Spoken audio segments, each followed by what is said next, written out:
Ladies and gentlemen, SideStrafe here with a special video taking a look at a Kickstarter project under the name Ground Branch by Blackfoot Studios. The footage that you see here is of Tom Clancy's Ghost Recon, and the reason that is relevant is because John Sondecker, who founded Blackfoot Studios, actually worked for the original Red Storm Entertainment team, and they created Tom Clancy's Rainbow Six Rogue Spear, and this one here, Ghost Recon.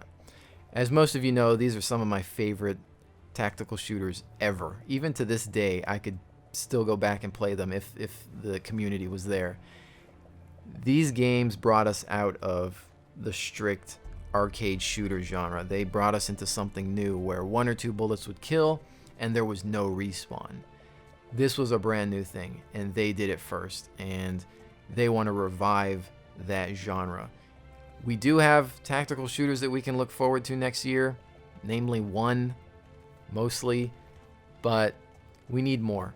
There should never be a monopoly on a genre, or anything for that matter, because we need to promote competition. We need to have 2 companies fighting each other for the top. That gives us a better product.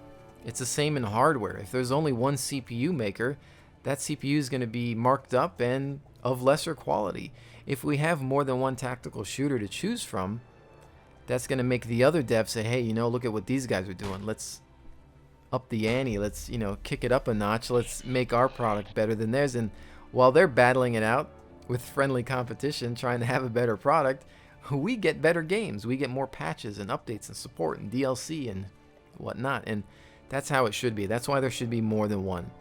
And that's why Ground Branch has to happen. But other than that, what makes Ground Branch unique? Well, they're looking at bringing a lot more micromanagement to your soldier, or you as the player, your equipment. Let's say, here's one example, your plate carrier or your tactical vests.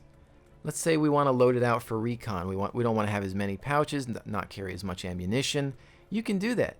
You can move your different pouches and gear and equipment around on your body, your thigh, rig holsters and things like that, on your leg, whatever, your helmet. Maybe you want to have night vision, maybe you don't.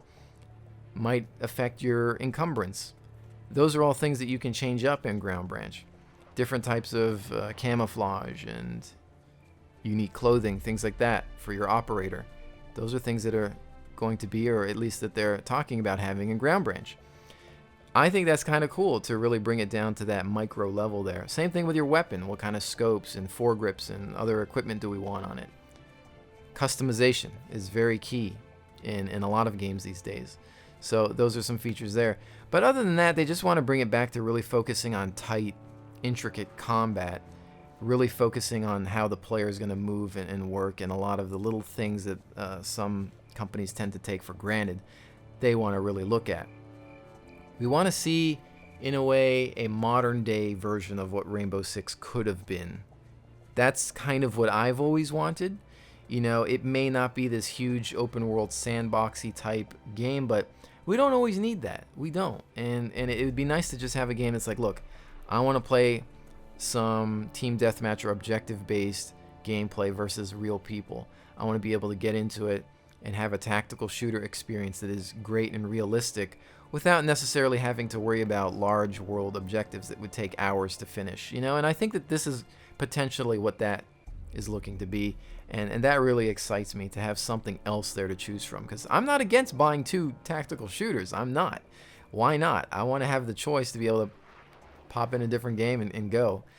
So with that said, what are we looking at in terms of time? Well, right now there's 11 days to go, and you might be like, whoa, 11 days? That's not enough, considering that they want to raise $425,000. They have $80,000. Well, here's how Kickstarter works for those of you not familiar. A lot of the money comes in at the start and at the end, which means sometimes at the very end there's a lot of investors eyeing the product. And it's like, well, we'll see how popular this is. If it's popular enough, we'll dump in our cash at the last minute. It's strange as it may be, it happens. I have a friend actually recently who I told about Kickstarter. He had no idea. He wanted to fund his comic book, and he started it. Last 2 days made a phenomenal amount of money for his manga art and comic book to actually be able to publish it.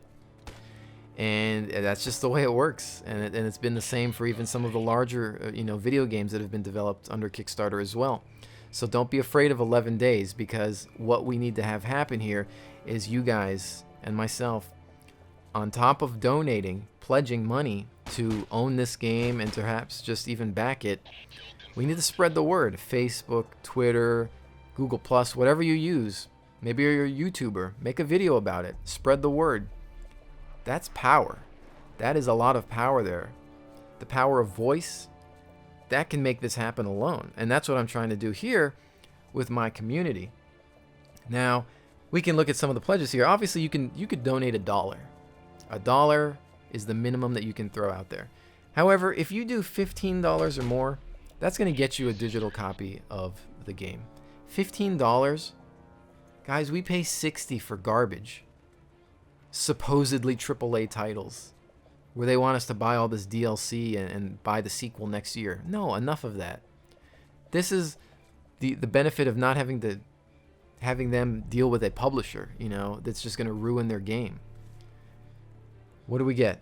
25 or more, you get the soundtrack on top of that. That's a great value. 30, check this out. You pay $30, you're going to get 2 digital copies of the game. What? I mean, we pay 60 to get one, and it's usually garbage. We get 2 copies. You bring a friend in. 50, get some more digital copy of the game, soundtrack, art book, tactics and field manual, private beta access with forum. Here's the cool one. I actually think this is cool. Fireteam Edition, $60. 4 digital copies of the game, plus a soundtrack to keep for yourself. Imagine splitting $60 amongst your friends. Hey man, there's this, let's get this game. 4 people in this game. Imagine, you can start your little fire team there. That's why it's called the Fire Team Edition. Get your people in there. That's incredible. That's a nice one. Super Fire Team Edition. You get your $100 or more. 4 digital copies of the game, soundtrack, digital art book, digital tactics field manual, plus private beta access. 125. It goes on and on for different collector's editions, alpha, beta access, and things like that. Your name on the founder's wall, T-shirt, name in the credits, ultra fan, launch party barbecue. Go ahead and check out the link below. Read, 500 or more, 1,500 or more. You can obviously go all the way up to $10,000, which actually there's been one backer for $10,000. So good on you. We need more people like that. I unfortunately am not that wealthy, but I will pledge what I can, and I suggest that everybody do the same, because if you think about it, guys, let's think about the things we waste money on a regular basis. Fast food, people probably smoke. Bad for you, don't smoke. Cigarettes, things like that. There's so much junk we waste money on as human beings. What is $15? And if you think about it, ladies and gentlemen, let's think about it from the SideStrafe point of view. I have about 32,000 subscribers at this point, and growing, thankfully. I love my community. 32,000, if everybody donated, what's the math on that? Let's see. Let's just do 32,000 times 15. That's $480,000. We could reach the goal on our own if we wanted to. Obviously, the fact of the matter is that a lot of my subscribers won't even watch this video. However, a great deal of you might. So if you could imagine my community donating, even just if everybody who watches this video does a $15 pledge just to get the game for themselves, let alone maybe some of the other additions to perhaps get your friends in on it. We could throw a lot of money their way. And you know what, with Kickstarter, if it doesn't get funded, then you get your money back. It's as simple as that. That's the way I look at it. Big deal, at least we tried. But, aside from the money, guys, I'm not asking people. There's a lot of people that don't have money, whatever. You're young, you don't have a job, you're in school, who knows. You can pledge a minimum of $1. If you don't have any money, spread the word. Just spread the fracking word. Get on social media and just let everybody know. Pick up your phone, friends and family, get it out there, and that's how we can make this succeed.